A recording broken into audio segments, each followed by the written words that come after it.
يعني بتصدق يا عم كل يوم بالليل عم ننام بردانين وجوعانين.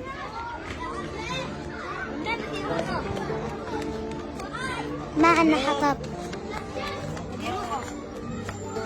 وأنا بابا شهيد قبل ما يموت كان عنا عطول حطب، كان يدفينا عطول، كنا دفيانين على زمان بابا. بس هلا كل شي خرب، صار بابا بمحل ونحن بمحل. طيب يا عمو نحن شو ذنبنا نبرد؟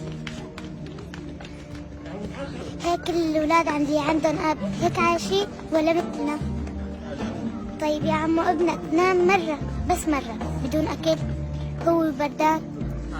طبعا لا. شو ذنبنا نحن؟ كل الأولاد اللي عندهم أبهات عطول عم بيناموا دفيانين.